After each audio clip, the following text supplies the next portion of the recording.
하나님 감사합니다. 오후 시간에도 저희들을 창세기의 말씀을 알려주시려고 인도해 주신 하나님께 감사드립니다.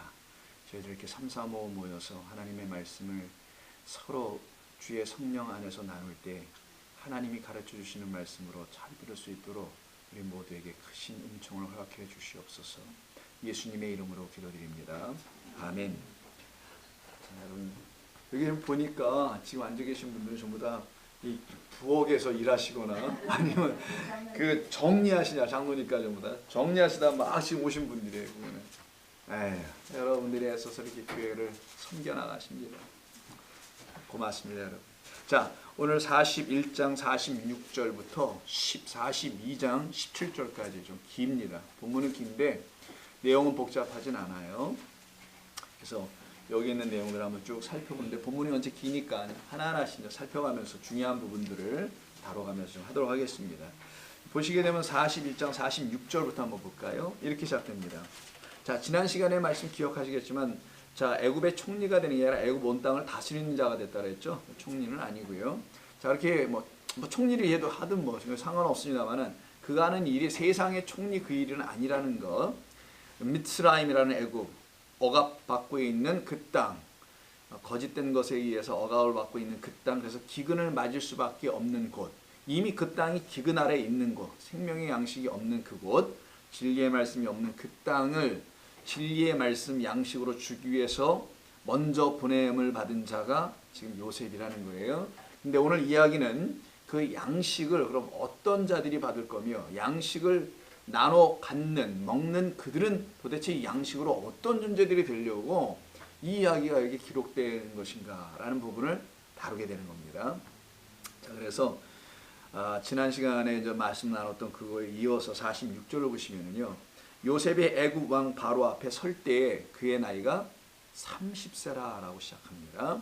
그가 바로 앞을 떠나 애굽 온 땅을 순찰하니 7해 풍년 동안에 토지의 소출이 심히 많은지라. 그래서 그걸 각성에 저장한다고 되어 있죠. 얼마나 많은지를 49절에서 말하기를 쌓는 곡식에 바다 모래같이 심이 많아. 이건 과장법이죠. 은유고 너무 많다라는 거예요. 세기를 그쳤으니 그 수가 한이 없었습니다. 뭐 이런 식으로 되어 있습니다. 여기까지 먼저 한번 볼까요? 자, 요셉이 이제 바로 앞에서 그 바로를 대신하여 그 나라를 통치하는 자가 됩니다. 근데 바로는 세상의 왕이잖아요. 세상의 왕은 세상의 왕으로서의 정치를 하는 사람으로서 통치하는 자지만 요셉은 그런 왕으로 통치하는 자가 아니라 똑같이 왕처럼 어떤 역할을 하는데 다른 일을 해요. 딱 한 가지 일만 합니다. 이 요셉은 바로처럼 통치자가 돼가지고는 어떤 일을 하냐? 양식을 나눠주는 그런 통치자라는 거예요. 이게 이제 성경에서 우리에게 가르쳐 주려고 하는 말씀이라는 걸 여러분 이제 들으실 수 있게 되는 거죠. 이게 바로 세상의 왕과 바로 예수라는 그 왕의 차이입니다. 기억나시죠, 여러분? 오병이어의 기적에서 떡을 만들어주니까 그들이 예수님을 세상의 왕으로 세우려고 했잖아요. 그런데 성경은 그 왕에 대한 이야기가 바로의 왕에서 나오는 건데 그 왕을 세상은 기다리고 있지만 하나님은 그 왕을 주시려고 하신 것이 아니라 참된 생명의 양식, 하나님을 알게 하는 양식을 나눠줄 자, 그 왕, 그 통치자 요셉을 통하여 앞으로 오실 그리스도를 설명하려고 했던 것입니다. 자, 그렇게 이 각도에서 본다면 요셉의 나이가 30살이라는 것이 우연한 말이 아니겠죠. 절대로 우연이 없습니다. 성경에서 나이 숫자는 다 의미를 담아놓은 거예요. 자, 성경에서 30과 관련되어 있는 세 부류의 사람들이 등장하는데 먼저 누가 등장하냐면 여러분 제사장부터 시작할게요. 제사장이 되려면요 나이가 30세부터 시작하는 겁니다. 민수기서 한번 보세요. 이런 걸 한번 참고로 가서 확인을 좀 한번 하고 갈까요? 방문했다는 흔적을 남겨두는 게 좋겠죠. 이런 중요한 부분들은 여러분 민수기, 출애굽기, 레위기, 민수기 4장 앞에 부분이겠죠. 이제 4장 3절 한번 보세요. 자, 3절. 자, 2절부터 보면 레위 자손 중에서 고핫 자손을 그들의 종족과 조상의 가문에 따라 집계할지니 곧 30세 이상으로 50세까지 회막 성막의 일을 하기 위하여 그 역사에 참가할 만한 모든 자를 계수하라. 자, 이게 바로 제사장을 세우는 이야기입니다. 아론 계열을 통해서 제사장의 수가 몇이나 되는지 세어보라고 할 때 나이를 30에서 몇 세까지. 그러니까 정년이 좀 짧아요. 30에서 시작해서 50, 20년 안에요. 자, 이 30에서 50 하는 제사장에서도 나이가 30에서 50이라는 숫자가 나오더라는 거예요. 그래서 요한복음을 보게 되면요, 바리새인들이 예수님의 나이를 추정할 때 이렇게 얘기합니다. 그가 50세쯤 되어 보이더라 라고 말을 해요. 근데 공관복음서에서는 예수님께서 50세라고 하지 않고요, 30세쯤이라고 되어 있죠. 좀 이따 우리가 보겠습니다만은. 그래서 미리가 우리가 이걸 좀 보게 되는데, 왜 요한복음에서는 50세라고 말을 하게 된 것이냐면은 30세 이제 막 제사장, 초짜 제사장으로서는, 그러니까 유대인의 이해입니다. 초짜 제사장들은 저런 말을 할 수가 없고, 연륜이 좀 붙고 은퇴할 쯤의 나이가 됐을 때 그 정도 50쯤 돼야 저런 말을 할 수 있는 것 아닐까? 라고 추측을 한 거예요. 예수님의 나이가 50이라는 게 아니라, 그 말은 예수님이 성경이 말하는 진짜 메시지는 뭐냐면 30에 시작을 하는데 이게 왕의 나이라는 거예요. 잘 기억해 두세요. 좀 이따 얘기할 거지만 왕의 나이는 30에 시작하는 거예요. 자, 그래서 왕 같은 뭐라고 부르죠? 그래서 그런 말이 나오는 거예요. 왕 같은 제사장. 그래서 이 둘은 다 기름을 부음을 받죠. 성경에서 기름 부음 받고 나오는 건데, 예수님이 30세의 시작을 공생의 사역을 시작하는데 마치는 걸 언제 마치냐? 그는 대제사장. 이게 히브리서 기자에 말하는 겁니다. 성경이 예수님을 대제사장, 하이 프리스트라고 표현하는데, 그 대제사장은 은퇴쯤에 완성된 자로서 표현하는 거고요. 그리고 그 대제사장은 제사장의 직무를 다 수행하고 끝을 내고 나올 때, 즉 예수님이 3년의 공생애를 어떻게 마치냐? 십자가에서 달려 죽는 그 대제사장 50된 자로 죽는다는 거예요. 이해하셨어요? 그럼요? 왜 요한복음에서 그런 말이 나오는지를. 단순히 이거 예수님의 나이를 추정하는 표현이 아니라, 사람들은 그걸 추정하는 것으로 얘기하지만 하나님은 그 위에서 당신의 지혜로 사람들의 입을 통하여 예수님의 나이를 그런 식으로 언급했던 이유는, 그는 대제사장이야, 그가 그 일을 완성하러 이 땅에 온 것이야 라는 걸 가르쳐주기 위함이라는 거예요. 여러분 이제 성경을 이렇게 보시면 더 이해가 쉬워지고, 성경이 어려운 그런 말이 아니라는 것을 전혀 아시게 될 겁니다. 성경에 나와 있는 역사가 있어요. 세계사라는 역사. 그거 여러분 몰라도 괜찮습니다. 그거 알아서 뭐 할 겁니까 우리가? 그런 역사를 일일이 배우고 꿰나가는 게 성경을 배우는 게 아니라, 성경은 예수 그리스도를 말하는 거기 때문에 그분과 어떤 관계로 이 말씀들이 이루어져 연결되어 있는지를 이해하고 그 맵을 따라가는 게 성경을 읽는 가장 유익한 방법이라고 볼 수 있습니다. 그래서 제사장의 나이가 30에 시작하여 50에, 이건 예수님과 관계가 있는 숫자 나이라는 것을 미리 아시고요. 두 번째는 다윗이 왕으로 세워질 때도 통밥 잡아 당연히 30. 자, 한번 볼까요? 사무엘하. 좀 더 가시면 사무엘하가 나오죠. 그 중에서 5장을 한번 보실까요?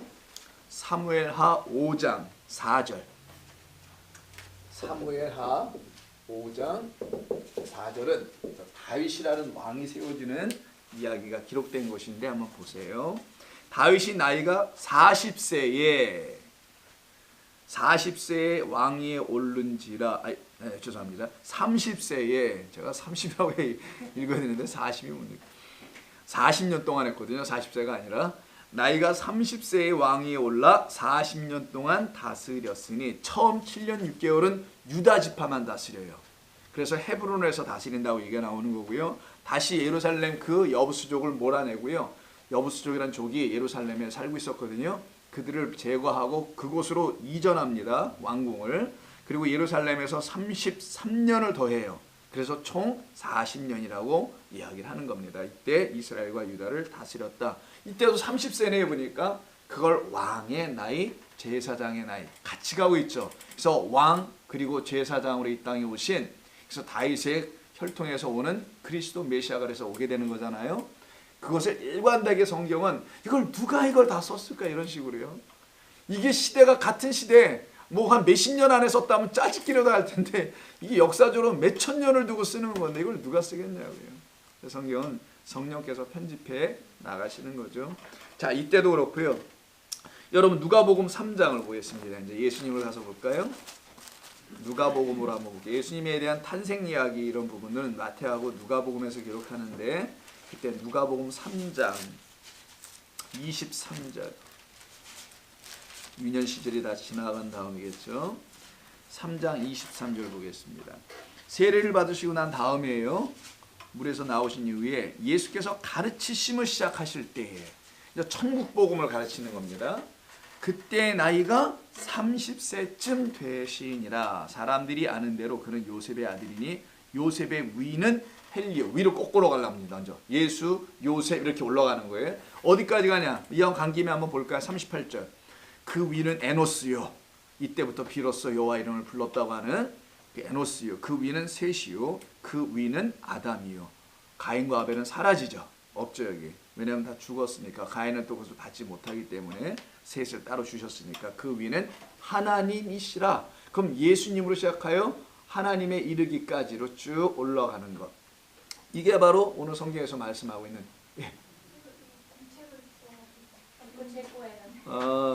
아유 고맙습니다. 우리 임전자매님. 이런 공책을 쓰는 분은 여기밖에 없죠? 오늘 다 끝났어요? 수고들 했어요. 그래.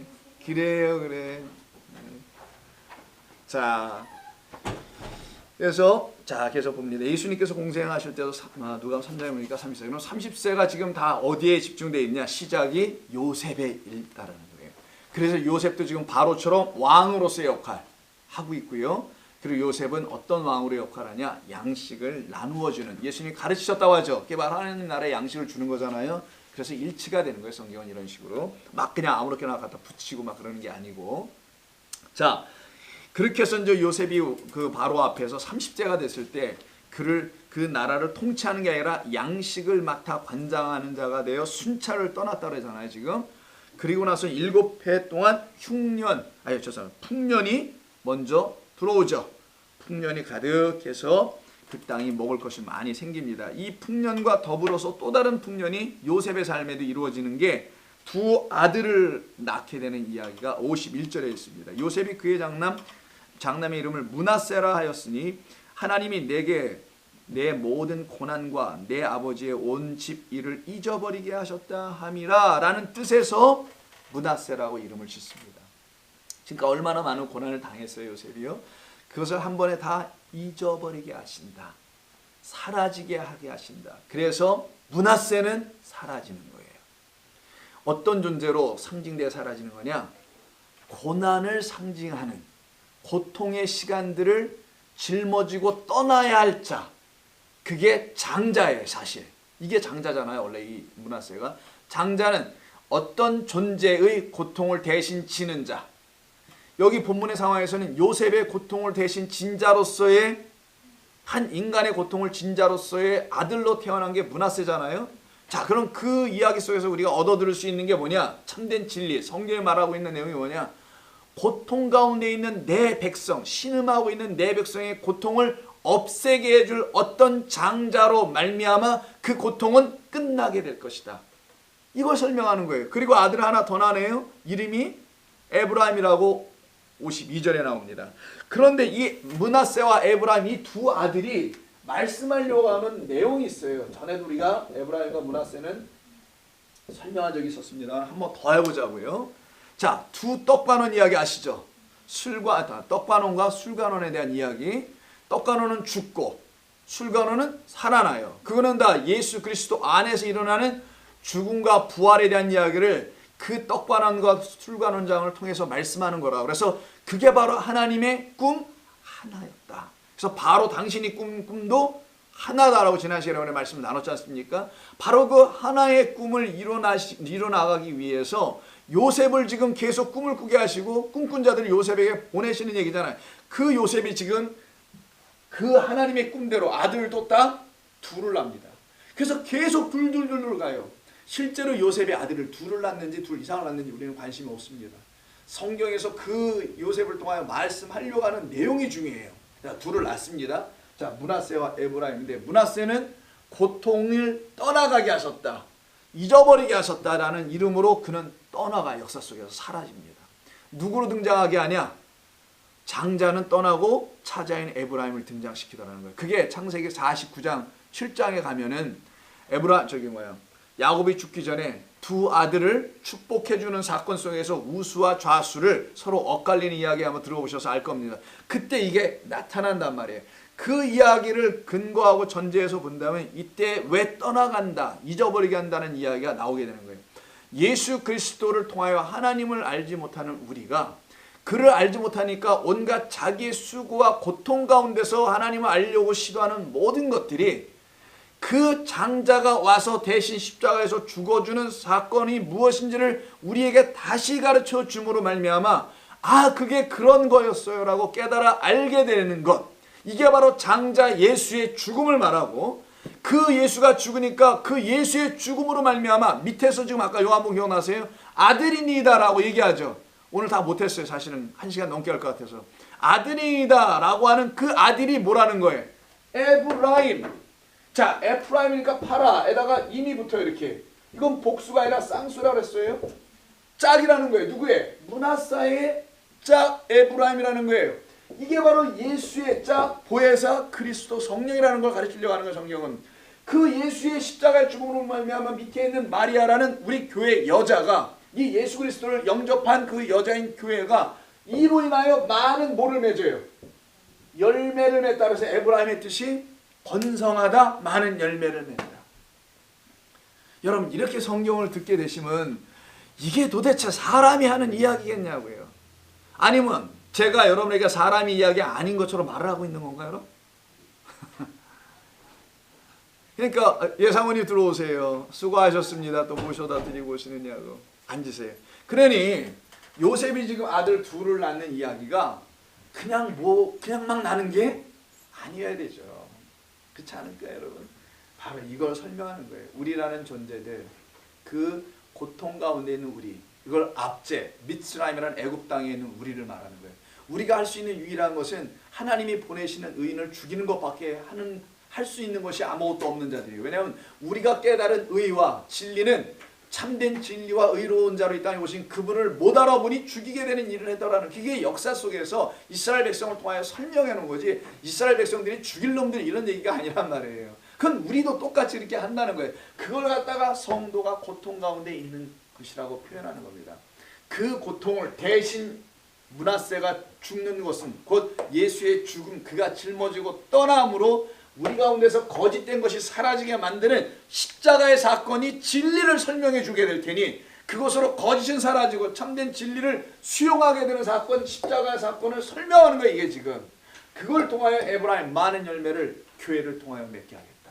여자들이요, 교회요, 진리를 갖고 있는 교회들은 그 진리의 아들들을 매일매일 생산하도록 하게 하시겠다. 그래서 바다의 모래알처럼 하늘의 별처럼 내 백성을 번성하게 만들이라 라고 하신 이유는 바로 이 에브라임의 그 뜻을 이루기 위함인 거예요. 자, 그러면 이 두 사람의 이야기가 그런 뜻이라는 걸 우리 이해할 수 있게 되죠. 이것은 공이 다 예수 그리스도 안에서 일어나고 완성되는 하나님이 행하시는 일. 41장 52절 합니다.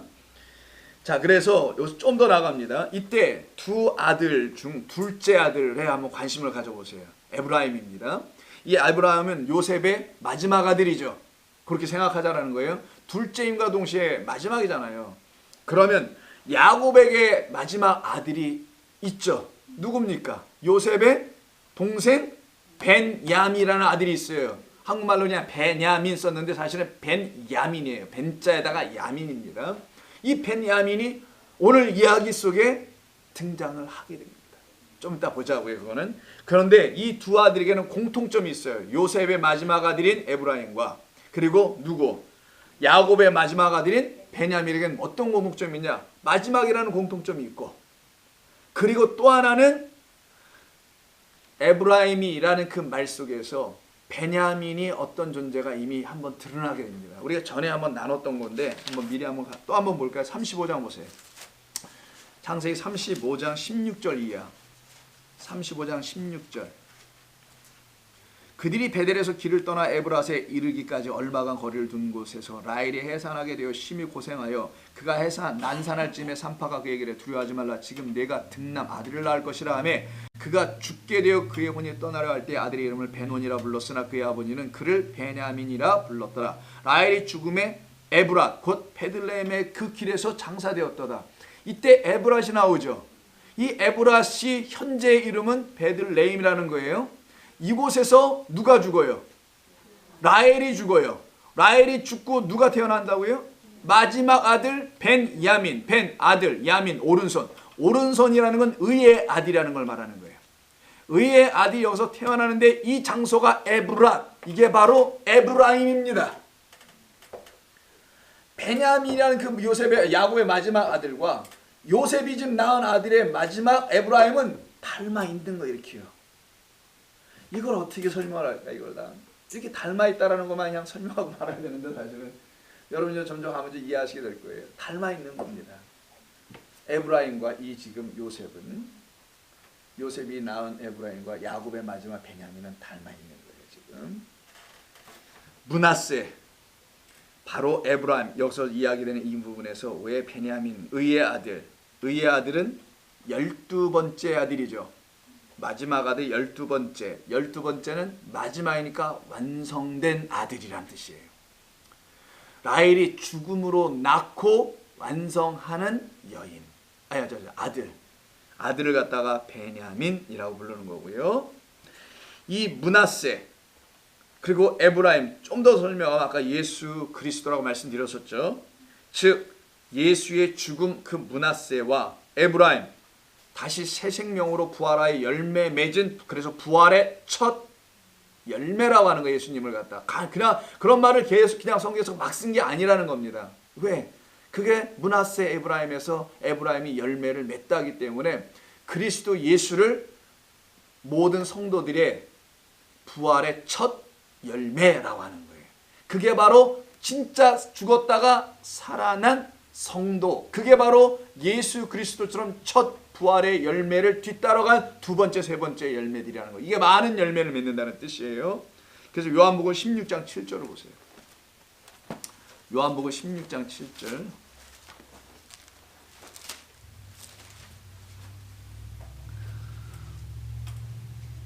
예수님이 이런 말씀하시는 게 무슨 말인지 점점 이해가 될 겁니다. 그러나 내가 너에게 실상 참된 진리를 말하노니 내가 떠나는 것이 이게 므낫세가 떠나는 겁니다.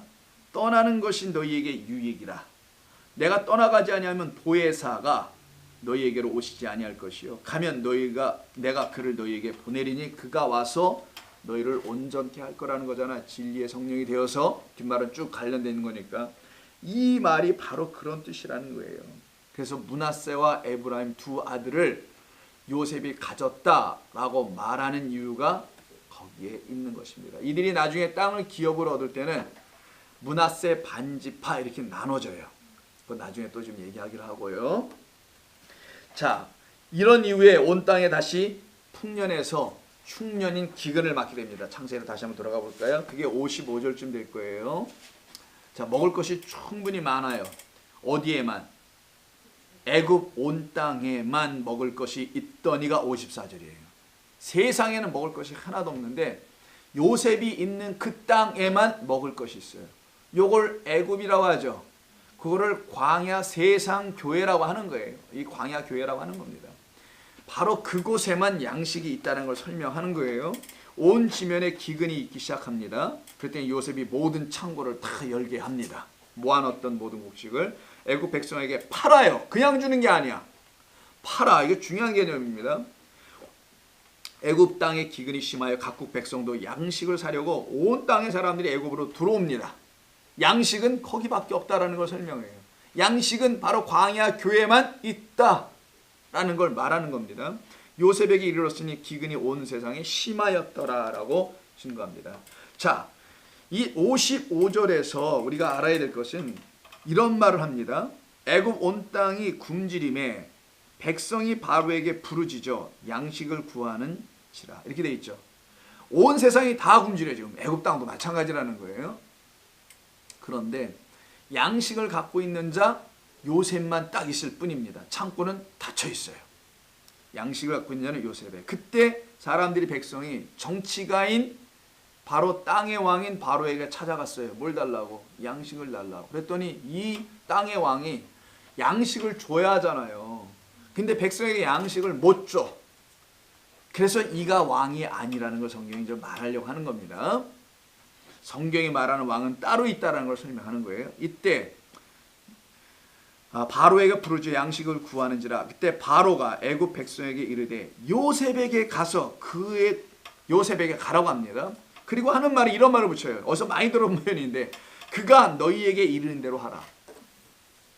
그가 너희에게 이르는 대로 하라. 어디서 들어보신 것 같아 보이잖아요. 그가 너희에게 이르는 대로 하라. 자, 요한복음 2장 한번 보세요. 다음 시간에 나눌 건데 오늘 설교 시간에 다 못했는데 여기서 하게 되네. 또 참 성경은 어차피 다 똑같아가지고요. 오늘 원래 저기 준비한 것에 다 했어야 되는데 못했어요. 이거를 마리아들은 이야기를 해야 되는데 그 여자여 보소서가 여기 본문에 나오더니 2장 4절에 보시면 예수께서 이르시되 여자여 나와 무슨 상관이 있나이까. 이거 잘못된 번역이고요. 나중에 하기로 하고 이거는. 자, 그때 여러분 2장 5절 다음 절을 보세요. 그의 어머니가 이게 지금 가나의 혼인잔치잖아요. 포도주가 떨어졌습니다. 그때 예수께서 이르시되 그 어머니가 하인들에게 이르되 너희가 무슨 말씀을 너희에게 그가 무슨 말씀을 하시든지 그대로 하라. 이런 말이 나와요. 그리고 변화산상에서요. 하나님의 음성이 들립니다. 세 제자에게 너희는 그의 말을 들을지어다. 이런 말이 나와요. 성경은 이런 말들을 곳곳에 배치해 놓음으로 인해서 그 양식 맡은 자에게 가지 아니하면 살 길이 열릴 수 없다라는데 초점을 두게 한 거고요. 그리고 그가 하는 말을 들어야 된다는 거예요. 이게 양식을 구하는 유일한 방법. 창고를 열어 양식을 먹는 게 아니라 성경이 말하려는 것은 그가 하라고 하는 그 말을 듣는 것. 이게 양식을 먹는 일이었다라는 걸 가르치려고 하는 거예요. 그래서 그가 하라는 대로, 그가 말한 대로 하라. 바로는 세상 임금입니다. 그는 참된 양식을 줄 수 없어요. 그는 땅의 양식은 줄 수 있는 자입니다. 못 주면 그 왕에서 쫓겨나니까. 연회장, 포도주가 지금 떨어진 이 신랑과 연회장은 세상 혼인을 말하죠. 그런데 참된 하늘의 혼인은 그 포도주로 하는 게 아니라 예수 그리스도는 당신의 물 포도주로 하는 것이라는 걸 가르친 것이잖아요. 그 명령을 하실 자가 바로 예수님이십니다. 자, 42장 다시 돌아갈까요? 45장 이렇게 해서 끝나게 됩니다. 1장 42장 그때 야곱의 가족 요셉의 가족에 대한 이야기가 나와요. 애굽에 곡식이 있음을 보고 아들들에게 이르되 너희는 어찌하여 서로 얼굴만 쳐다보고 있느냐. 이런 얘기예요. 야곱이 또 이르되 내가 들은즉 저 애굽에 곡식이 있다 하니 너희는 그리로 가서 거기서 우리를 위하여 사오라. 그리하면 우리가 살고 죽지 아니하리라. 자, 이런 성경에 표현된 표현이 여러분들에게 잘 눈에 들어오죠. 그 양식 먹으면 영원히 죽지 아니하리라. 이 말을 여기서 하는 거예요. 이게 살고 죽지 않는다는 말입니다. 요셉의 형 10사람이 애굽에서 곡식을 사려고 내려갔으나 야곱이 요셉의 아우 베냐민은 그의 형들과 함께 보내지 아니하였으니 이는 그의 생각에 재난이 그에게 미칠까 두려워함이었더라. 아버지가 지금 어떤 아들을 안 보내려고 하는 거예요? 의의 아들이라는 이름을 갖고 있는 완성의 아들, 마지막 아들, 12번째 아들 벤야민은 안 보냅니다. 왜? 그의 형 요셉이 해하여 죽임당했다는 이야기를 들었기 때문에 그를 보내지 않는 것으로 성경은 말하죠. 그런데 여기 또 담아놓은 또 다른 뜻은 야곱은 아버지고요. 아버지가 마지막으로 갖고 있는 그 아들, 12번째 그 마지막 아들, 의의 아들, 곧 예수 그리스도를 보내지 않으시려 하시는 아버지와 아들의 관계가 여기서 사실 나오는 거예요. 거기까지 한번 생각해 보시고요. 5절 이스라엘 야곱의 아들들이 양식을 사러 간 자 중에 있으니 가나안 땅에 기근이 심하였기 때문이라고 말하죠. 자, 여기까지 한번 보겠습니다. 자, 야곱이 거주하는 곳이 가나안인데 여기도 기근이 몰려왔다라는 거예요. 근데 1절과 2절을 보니까 야곱의 아들들에게 야곱이 말하기를 양식을 사오라. 양식은 애굽에 있다. 이때 베냐민은 빼놓고 10명의 아들만 갑니다. 왜 10명만 가는 거예요, 도대체? 요셉은 빠져있고 베냐민 빠졌으니까 당연히 10만 가겠죠. 그러면 왜 베냐민은 보내지 않았을까? 그 이유는 무엇이었을까? 성경은 오늘 그 얘기를 합니다. 그 얘기를 우리가 이제 듣게 될 거고요. 그러면 42장에서 지금 베냐민을 안 보내고 형제들만 왔잖아요. 아버지가 보내지 않아가지고. 그러면 형제들만 왔는데 요셉의 같은 어머니에게서 태어난 요셉의 형제는 베냐민밖에 없단 말이에요. 그래서 요셉이 관심 가질 형제는 베냐민밖에 없어요.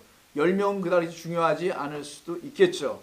그래서 지금 베냐민이 없는 상태로 요셉의 10형제가 나타났을 때 생각을 한번 해보자라는 거예요. 그 그림이 이제 오늘 본문에 쭉 나오게 됩니다. 자, 42장 7절. 이 형제들의 상봉이 이루어지는 현장입니다. 요셉이 보고 형들인 줄을 알아버려요. 6절부터 볼까요? 때에 요셉이 나라의 총리로서 그 땅 모든 백성의 곡식을 팔더니 요셉의 형들이 와서 그 땅에서 그 앞에서 땅에 엎드려 절하네요. 어디서 많이 들어본 거죠. 꿈에 나타난 일이에요. 이게 지금 꿈대로 다 이루어지고 있어요. 절을 합니다. 먼저. 그리고 양식을 구하게 되죠. 요셉이 딱 보니까 형들인 줄을 알았어요. 모르는 체하고 여기서부터 이상한 짓을 해요. 요셉이. 왜 이랬을까? 요놈들 봐라. 안갚음을 하려고 그러신 거였을까? 자, 그런데 좀 더 읽어볼게요. 모르는 체하고 엄한 소리로 그들에게 말하여 이르되 너희가 어디서 왔느냐? 그들이 이르되 곡물을 사려고 가나안에서 왔나이다. 요셉은 그의 형들을 알아보았으나 그들은 요셉을 알아보지 못하더라. 자, 정말 이렇게 못 봤을까요? 세월이 뭐 지났으니까 15년 지났으니까 뭐 12년 이상 지났으니까 못 알아볼 수도 있겠지만 그들이 상상도 못했겠지. 총리가 됐다라는 사실은. 얼굴도 뭐 좀 바뀔 수도 있고. 어쨌든 요셉이 왜 이렇게까지 할 이유가 뭐였을까? 그 이유를 9절이 말합니다. 요셉이 그들에 대하여 꾼 꿈을 생각하고 두 번 꿈을 꾸죠. 하나는 곡식단, 하나는 해, 달, 별. 이 모두가 한 단과 한 별을 향하여 절을 한단 말이에요. 그게 요셉이 왕이라는 사실, 왕이 될 거라는 것을 형제들이 그 말을 듣고 직감하고서는 그 꿈을 꾼 자를 죽이게 되는 거잖아요. 죽이려고 시도했던 거잖아요. 바로 그 꿈을 생각하여 기억하고는 그들에게 이르되 너희는 뭐라고 합니까? 정탄 꿈들이라고 여길로 몰고 가버려요. 스파이라는 거지. 간첩이라는 거야. 왜 요셉은 이렇게 했을까? 왜 그들을 정탐꾼으로 몰아간 이유가 뭘까? 좀 더 가봅니다. 이때 요셉이 생각한 것이 무엇이었다고요? 꿈. 요셉은 그때 생각한 것이 꿈이라고 하네요. 저 같으면 그 꿈을 생각하지 않고 이걸 생각했을 것 같아요. 제가 요셉이라면 나를 구덩이에 던졌던 그 날을 생각하고 미디안 상인들에게 팔려갔던 그날을 생각하고 철천지의 원수들이지. 내가 너희들 때문에 무지한 내가 감옥에까지 갇혀버린 일을 당했고 이런 것들이 막 주마등처럼 스쳐 지나가야 되는데 그걸 생각하지 않아요. 이 요셉은 어떤 일인지. 뭘 생각하냐? 하나님이 그에게 주셨던 꿈을 생각하더라는 거예요. 왜 꿈을 생각했을까요? 요셉은 하나님의 꿈을 이룰 자기 때문에 그랬던 거예요. 자기의 생각, 인간의 판단, 안갚음, 복수 이런 걸 이루기 위해서 왕처럼 바로의 밑에서 있었던 사람이 아니라 하나님의 꿈을 이루어야 할 자가 되어 있었기 때문에 하나님의 그 꿈은 우리를 향한 꿈이란 말이에요. 우리 아담들, 우리 인간을 향한 그 꿈을 이루기 위한 그 생각이 딱 떠오른 거예요. 그래서 요셉인 겁니다. 그래서 요셉은 그 꿈을 생각한 거예요. 다른 것을 생각하지 않고 하나님께서 그에게 주신 꿈, 하나님의 꿈을 꾼 자로서 그 꿈을 기억합니다. 하나님의 나라의 왕이 된다는 꿈 아니에요, 결국은. 요셉은 지금 세상 나라의 왕이 아니잖아요. 세상 나라의 왕은 바로가 하고 있고 하나님의 나라의 왕을 역할한 자가 바로 모든 자가 그 앞에서 양식을 얻기 위해서 엎드려 절해야 한단 말이에요. 그래서 그가 왕이라는 꿈을 꾼 거예요. 그 요셉은 바로 하나님의 나라에 들어올 그 백성들, 그게 바로 양식 살아온 자들, 자기 것을 다 팔지 아니하면 양식을 살 수 없는 얘기 어디서 많이 들어봤죠. 어떤 부자 청년이 예수님에게서 영생을 하면 무엇을 하면 영생을 어떻게 얻을 수 있는 것입니까? 물어볼 때 예수님께서 너가 갖고 있는 모든 소유를 다 팔고 나를 따르라고 하죠. 마치 이 요셉은 그 백성들, 하나님 나라로 들어가기 위하여 양식을 찾으러 온 그들에게 요구한 게 뭐냐? 다 팔아라. 너희 것을 다 팔아버리면 너희는 하늘의 양식을 얻게 될 것이다 라는 그 성경의 진리를 가르쳐주고 미리 보여주려고 그들의 갖고 있는 모든 재산을 다 팔게 하고 나중에는 전답이 뭐며 싹 팔고요. 자기들의 자식까지도 종으로 팔 수밖에 없는 그 지경까지 전부 다 떨어뜨리게 만듭니다. 이게 바로 불의의 재물로 친구를 사귀는 자에 대한 비유의 이야기와 닮아있기도 한 거예요. 자, 그러니 곡식단이나 해와 달, 별 이런 모든 것은 왕과 주관자로 설명한 거 아니에요? 요셉이 그런 자가 될 거라는 것인데 그런 자가 이렇게 되어 있단 말이에요. 지금 이때 하나님의 나라의 왕이신 그리스도께서 당신의 백성을 다스리시는 왕이 되실 것이라는 그 하나님의 꿈이에요. 이게 바로 요셉을 통하여 하나님이 꾸신 꿈은 요셉 곧 그리스도, 그 하나님의 양식을 맡은 자로 이 땅에 온 그가 정말 왕이며 그가 만물을 통치하며 그 앞에 모든 자가 무릎을 꿇을 수밖에 없는, 뭐 하려면은 영생 얻으려면, 영생 얻고 싶지 않으면 마음대로 해, 관심 없으면 가. 그러나 그에게만 그 양식이 있다는 사실을 아는 자는 반드시 그에게 묻고 그에게 엎드릴 수밖에 없는 자로 다 꺾어 놓으시겠다라는 하나님의 이 놀라운 지혜와 은혜의 이야기가 그리스도를 왕으로 세울 것이라는 하나님의 꿈을 요셉을 통하여 미리 보여주신 것이라고 보면 되는 겁니다. 이 하나님의 꿈은 예수 그리스도를 통하여 이루시겠다는 것이겠죠. 바로 이 꿈대로 하나님의 그 꿈을 이루기 위해서 요셉은 형제들을 뭐로 몰았다고요? 정탐꾼으로 모는 겁니다. 왜 정탐꾼으로 몰았을까? 11절과 13절 한번 가서 보겠습니다. 형제들이 이런 얘기를 해요. 정탐꾼이라고 구절에서 딱 들으니까 자기들을 변호해야 될 거 아니에요. 정탐꾼이 아니라는 걸 증명하지 못하면 어떻게 됩니까? 양식 얻으러 왔다가 목숨을 빼앗길 지경이 지금 오히려. 우리는 we are not spy 이렇게 얘기해줘 있단 말인데 프로브할 길이 없어. 그래서 뭐를 얘기합니까? 사실대로 다 털어야 이제부터는. 요셉 앞에서 자기들을 다 들춰내기 시작합니다. 11절 우리는 다 한 사람의 아들들로서, 성경은 이렇게 얘기합니다. 야곱이라고 말하지 않다라는 거예요. 한 존재의 아들들로서 이렇게 성경을 말하는, 이 진리를 자꾸만 설명하려고 하는 표현들이에요. 한 존재의 아들들로서, 야곱이겠죠 물론.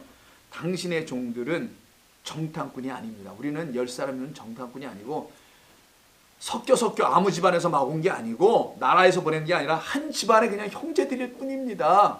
할아버지의 아들들입니다. 얘기하는 거예요. 13절도. 요셉이 그러나 그들에게 아니다. 너희는 우리나라에 우리를 엿보러 틈을 보고 공격하러 온 거지. 스파이로 온 거지. 얘기하니까 그들이 13절 또 한 번 얘기합니다. 아닙니다. 그들이 이르되 당신의 종 우리들은 12 형제였습니다. 본래가. 이 얘기부터 또 시작해요. 다 고백합니다. 이 앞에서 이제 모든 거를. 12 형제로서 가나안 땅 한 사람의 아들이라. 막내 아들은 오늘 아버지와 함께 있고 또 하나는 없어졌나이다라고 얘기해요. 그게 요셉이잖아요. 지금 요셉이 그들에게 이르되 내가 너희에게 이르기를 너희는 정탐꾼이라. 이걸로 갖고 증명이 안 되는 거예요. 지금 입증할 수가 없는 겁니다. 이렇게 요셉이 이들을 몰아갑니다. 왜 이렇게 몰아가고 있는 것일까? 도대체 이렇게 요셉이 하는 이유가 뭘까? 왜 하는 걸까? 여기 지금 베냐민과 야곱이 와 있습니까? 안 왔습니까? 안 왔잖아요. 그 부분을 우리가 좀 기억하면서 왜 정탐꾼으로 몰아가는지 한번 생각을 해보죠. 자, 이들은 아직 증명해내지 못합니다. 근데 이걸 증명해내지 못하면 그 정탐꾼들은 다 죽임을 당할 수밖에 없어요. 그들이 정탐꾼들이 아니라는 것을 입증하여야만이 살아난다는 겁니다. 그래서 다시 자기 집으로 돌아가게 되는 일이 벌어져요. 14절, 15절. 너희는 이같이 하여 너희 진실을 함을 증명하라. 여긴 진실함이라고 되어 있는데 진리입니다. 사실은 뭐 진실함 좋아요. 너희는 이같이 하여라고 아예 방향을 정해줘서 알려줘요. 그래서 요셉이 처음부터 정탐꾼이라고 몰아갔던 그 이야기 속에는 그의 뜻과 계획이 있었던 겁니다. 정탐꾼이 아니라는 것을 입증할 방법도 내가 가르쳐 줄게라는 거예요. 그게 무엇이냐?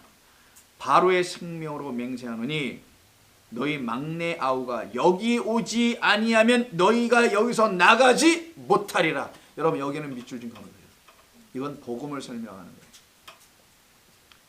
이게 정탐꾼이 해결 안 되면 어떻게 된다고요? 다 죽임, 사망을 경험하는 겁니다.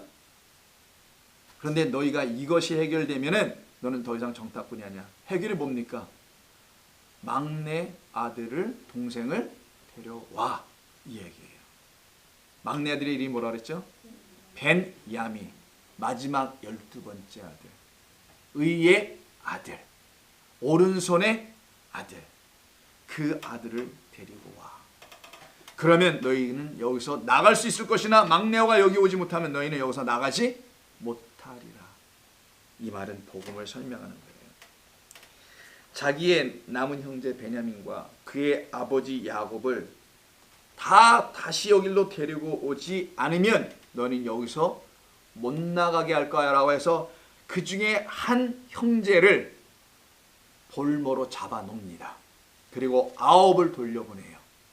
그리고 그 베냐민과 그의 아버지를 데리고 오게 만드는 그 일을 지금 요셉이 하는 이 일을 왜 하는 건가? 그들 모두를 구원하기 위함인 거예요. 그거 하려고 하는 거예요. 그래서 정탐꾼이라는 하나의 메타포를 사용하여 지금 설명하는 겁니다. 자기들이 정탐꾼이 아니었음을 증명하도록 요셉의 책략에 지금 이들은 끌려가고 있는 거죠. 그렇다면 요셉은 왜 그들을 정탐꾼으로 몰았던 것인가? 그의 꿈 그대로 왕인 자기에게 엎드려 경배하게 하기 위함이었던 거예요. 하나님의 꿈대로 그 꿈을 기억하고는 그들 모두를 하나님의 나라의 주관자 왕이신 그리스도 하나님에게로 다 속하게 만들려 주려고, 이 땅 애굽의 땅도 아니요 바로의 땅도 아니라 그 나라의 땅에 다 속하게 해주려고. 그 나라의 왕은 여기서는 요셉이지만 그리스도입니다. 결국은 그리스도 그 왕의 나라에 다 들어가게 해주려고 그 왕에 아직 속하여 있지 못한 누가 없어서, 베냐민이 없어서, 의의 마지막 아들이 그들에게 주어지지 않아서, 그래서 12이 다 짝으로 딱 하나가 되어 있지 못해서 그 세상 나라에서 나오지 못하고 있는 그들을 거기서 나오게 하여 하나님의 나라로 복속시키는 것, 우리를 이 세상에서 불러내요. 하나님의 그 나라, 우리의 진짜 왕은 하나님이시라는 사실을 알게 한 그 나라로 우리를 끌고 가는 걸 영생구원이라고 하는 거예요. 이걸 이루어내기 위해서 그들을 정탐꾼 스파이로 몰아갔던 것입니다. 그래서 그들 모두를 양식을 주관하는 요셉에게로 다 돌아가게 만들고 우리 모두를 예수 그리스도의 앞에 무릎 꿇게 만들게 하는 거예요. 이게 골로새서의 빌립보서의 말씀이란 말이에요. 정탐꾼이란 말이 무슨 말인가요? 그 나라에 속하지 않은 자예요. 여러분, 우리가 남북간으로 좀 갈려졌으니까 옛날에 우리 어렸을 때 삐라 부자게 많이 날렸잖아요. 우리도 날렸지만 그쪽에서도 날리고 서로 날렸는데, 주로 우리가 날린 건 우리가 못 받아서 모르는 것뿐이지 그쪽에서 날려온 것만 우리가 삐라 주워가지고 몰래 엿보고 또 뭐 갖다 주고 막 이런 기억이 나는데, 그래서 그때 당시는 간첩 뭐 이런 게 굉장히 많았지 않습니까? 간첩이라는 게 뭡니까? 스파이는 그 나라에 속하지 않은 자. 지금 10아들은 그 나라에 속하지 못한 자라는 걸 설명하려고 했던 거예요. 그 벤야민의 아들이 들어오기 전까지는 그곳에서 나오지 못하여 정탐꾼으로 살아갈 수밖에 없는 자들, 즉 아직 하늘나라 하나님 나라의 백성이 되지 못한 자들을 성경은 정탐꾼이라고 하는 것이다. 이게 정의입니다. 정탐꾼은 하나님의 나라에 속하지 못한 그 이전 단계에 있는 이 땅의 모든 하나님을 모르는 자들, 그리스도 예수 앞에 무릎 꿇지 못하는 자들. 왜 무릎을 꿇냐? 단순한 복종으로 무릎을 꿇는 게 아니라 그가 나의 은혜의 하나님이기 때문에 너무나 감사해서 꿇을 수밖에 없어요. 경배할 수밖에 없는 그분을 만나지 못한 자들은 다 정탐꾼. 그래서 성경에 정탐꾼의 얘기가 있는 거 아시죠? 출애굽한 다음에 곧바로 모세가 지파에 한 사람씩 뽑아내서 12사람을 가나안 땅에 정탐꾼으로 보냅니다. 그때는 그들은 가나안 땅이 자기들의 것이 아니고 가나안 땅에 속하지 못한 자로 보내봐요. 그 중에 여러분 민수기서에서 보시면은 13장을 한번 보세요. 민수기서 13장이 정탐꾼을 보낸 이야기입니다. 그때 딱 보내고 27절 모세에게 말하 갔다 와서 모세에게 말합니다. 이르되 당신이 우리를 보낸 땅에 간즉 과연 그 땅에 적과 꿀이 흐르는데 이것은 그 땅의 과일이니라고 보여줘. 그러나 그 땅 거주민은 강하고 성읍은 견고하여 심히 클 뿐 아니라 거기에 안악자손 거인들이 있어서 우리는 맞아 죽을 겁니다 라고 할 때 갈렙이 30절에서 아닙니다. 백성들아 잠잠하시오. 이건 하나님께서 우리에게 주신 거니 우리가 그 땅을 올라가 취하십시다. 근데 33절에서 아닙니다라고 또 그들이 막 얘기를 해요. 거기엔 네피림 우선은 안악자손 거인들이 보았으니 우리는 메뚜기처럼 다 잡혀먹어 죽을 것이다 라고 10대 2로 이거 장난도 아니고요. 왜 성경은 이렇게 정확하게 얘기할까요? 오늘 야곱이 보낸 아들의 숫자도 10명, 남은 자는 요셉과 베냐민 둘입니다. 항상 성경이 이렇게 설명하는 거예요. 다 정탐꾼들이에요. 어떤 정탐꾼? 그 가나안 땅에 속하지 못한 정탐꾼. 그러나 여호수아와 갈렙이라는 두 사람은 그 가나안 땅을 딱 보고 오더니만 저 땅에 우리는 반드시 가야 합니다. 이들은 더 이상 정탐꾼이 아니니 너희들은 못 들어가나 여호수아 갈렙만은 내가 데리고 갈 거다. 이게 정탐꾼. 이 정탐꾼, 그 나라를 유산으로 상속으로 받을 수 없는 자들은 영원히 정탐꾼밖에 못해, 스파이밖에 못하지만 너희들은 이젠 스파이가 아니야. 너희는 그 나라에 속한 자. 그래서 1세대가 다 죽는데 여호수아 갈렙만 살아남게 되는 거예요. 그리고 이들이 어디 들어가요? 그들이 먼저 보았던 가나안 땅에 나중에 들어가는 겁니다. 그래서 여기서도 10지파의 대표들은 못 들어가고 나머지 지파만 들어가는 거예요. 그래서 10개와 2개라는 10아들 2아들 10대 2로 이렇게 나누어지는 것입니다. 그래서 42장 15절에서 뭐 하라고 합니까? 오늘 본문에서 너희들은 정탐꾼이 아님을 15절에서 어떻게 하래요?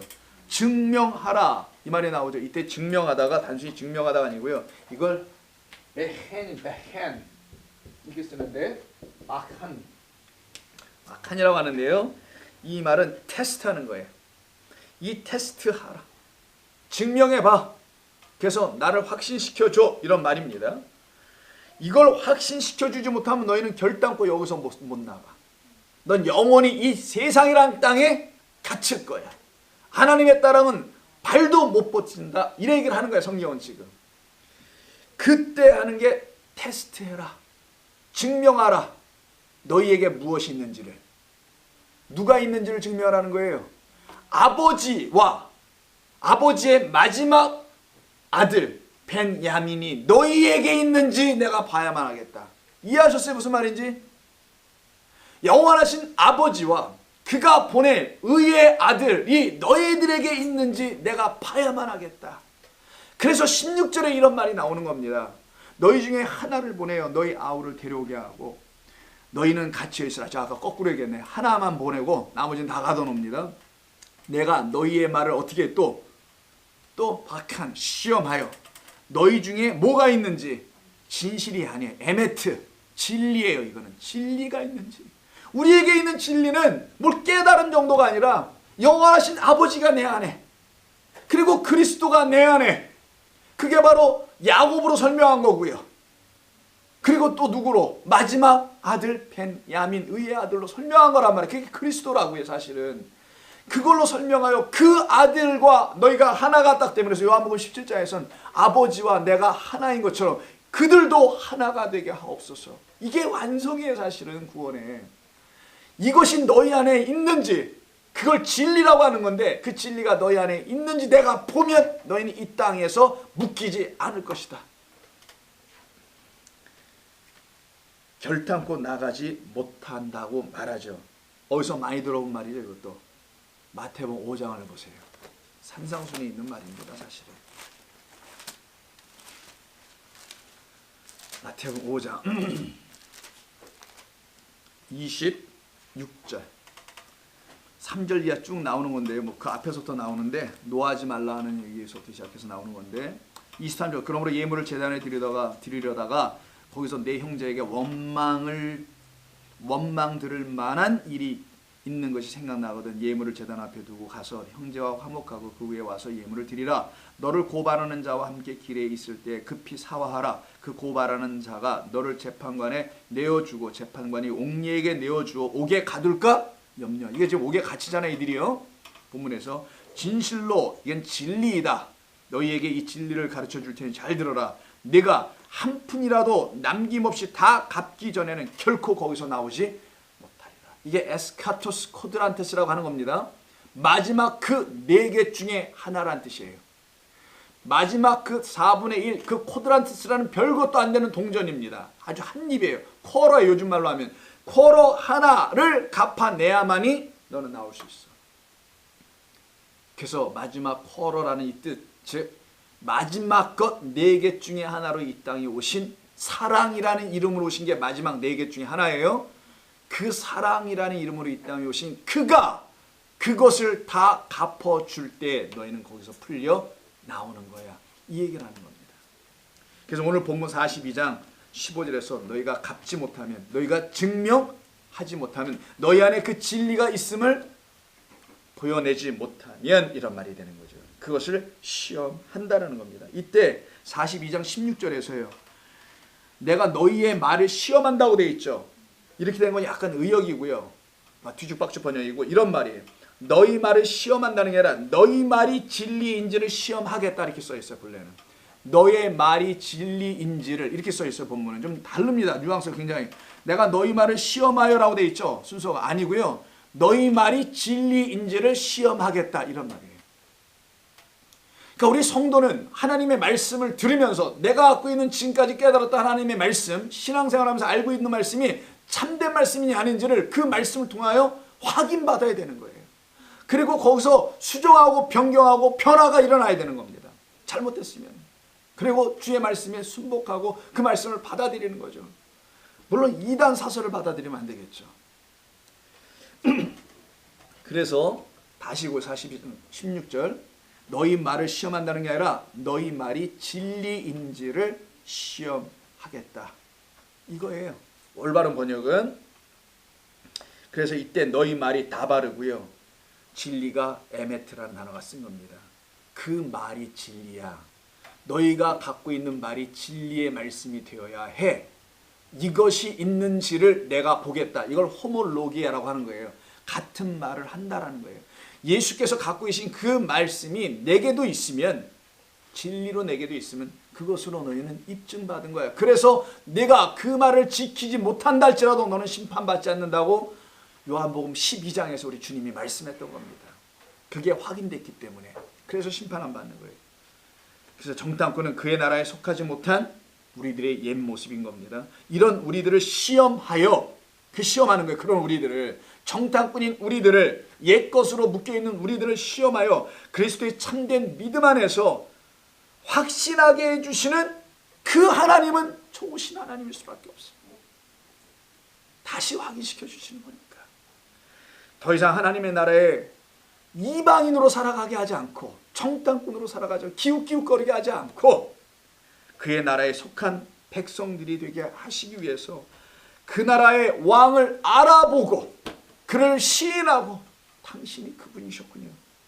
그리고 그의 말을 알아듣는 그 두 정탐꾼 여호수아와 갈렙처럼. 그래서 그들은 더 이상 정탐꾼이 아니에요. 나의 사랑하는 종들이라고 하는 거예요. 종들이 돼요. 하나님의 나라에 복속되는 것처럼 오늘 요셉은 먼저 보냄을 받은 자, 그 그리스도의 역할을 하는 자를 이 땅에 오셔서 와서 그 형제, 바로 우리라는 형제들을, 그 이 땅에만 속해 있는 우리라는 형제, 하나님의 나라에 대해서는 아직도 민수에 있는 정탐꾼들처럼 정탐이나 하고 있는 그런 존재들인 우리들을 정탐꾼이라고 지적하시면서, 그래서 바리새인들에게 직선적으로 말한 겁니다. 지적하시면서 거기서 나오라. 그리고 더 이상 이방인으로 살지 말고 하나님의 백성으로 들어오라는 좋으신 하나님의 이야기를 해주려고, 요셉은 자기를 구덩이에 던졌던 형제들이 그때의 그 씬을 기억하지 않고 하나님이 그에게 주셨던 꿈, 어떤 꿈? 모든 백성이 나에게 무릎을 꿇고 경배하는 그런 양식을 맡은 하늘의 왕이라는 그 꿈을 이루기 위해서 자기의 모든 것은 십자가의 므낫세처럼 못 박게 하는 그 잔을 마시는 자. 그래서 그는 옥에 갇힐 때도 아무 말하지 않고 구덩이에 던져질 때도 아무 말하지 않았던 거예요. 요셉이 거기서 뭐 얘기했다는 걸 들어보셨습니까? 지금까지 나를 왜 옥에 가둬놓는 거야? 이런 얘기를 들어봤냐고요. 도수장으로 끌려가는 양은 아무 소리도 하지 않더라라는 성경의 그 말씀을 응하여 이루어내시는 그리스도를 증거하려고 하는 42장의 본문이었던 것입니다. 그 정탐꾼들이 이제 진리를 배우기 시작합니다. 누구에게? 요셉을 통해서 전부 다 배워요. 다시. 그래서 끊임없는 모함을 당합니다. 왜? 그들 안에 있는 거짓된 것을 다 삭제해 버려나가는 모함 아닌 모함을, 책략 아닌 책략을 계속 그들이 경험을 하게 돼요. 그리고는 하나님의 백성들로 다시 살아납니다. 그래서 70인이라는 야곱의 아들들이 애굽 땅, 양식이 있는 그 땅 요셉의 나라로 들어갔던 거예요. 이해하시겠죠, 여러분? 그곳에 거하는 것입니다. 이게 우리 성도들의 삶이라는 것, 우리를 그렇게 인도하신다는 것, 그런 여러분인 것. 이렇게 말씀을 들으시면 기뻐지십니까, 여러분 마음이? 뭐가 기쁘세요? 거기서부터 물어보면 안 되는데, 그지? 왜 이런 말을 들으면 우리 성도들은 기쁠까? 왜 기쁘죠, 우리는? 이런 말이? 어떤 사람들이면 재미로 들을 수도 있어요. 아, 그게 그런 뜻이어서라고 신기하게 들었을지도 모르겠어요. 누구나 그냥 이해할 수 있는 건데 괜히 목사가 얘기해서 신기한가? 그러나 여러분들에게 이게 왜 기쁨이 될까? 그 이유는 나를 이렇게 구원하신 것이었구나라는 걸 알았기 때문입니다. 그래서 하나님께서 여러분들을 주님을 알고 그 나라에 복속되기 전에는 정탐꾼처럼 살게 하셨던 것뿐인 거예요. 이제 여러분 정탐꾼은 아닙니다. 복음과 진리 그 안으로 초대받은 하나님의 거룩한 백성들입니다. 기도하겠습니다. 아버지 고맙습니다. 저희들 이 세상에서 방황하고 유리하는 정탐꾼들이었었는데 우리 하나님이 찾아오셔서 구원하시고 살려내 주셔서 너무나 감사합니다. 우리 하나님의 은혜로 이 한 주간도 복되게 살아가게 하여 주시옵소서. 돌아가는 우리 성도님들의 발걸음과 그들의 모든 삶의 행보를 주의 은혜 가운데서 붙들어 주시옵고 영육간에 강건케 하여 주시오며 믿음으로 날마다 승리하게 하여 주옵소서. 예수님의 이름으로 기도드립니다. 아멘.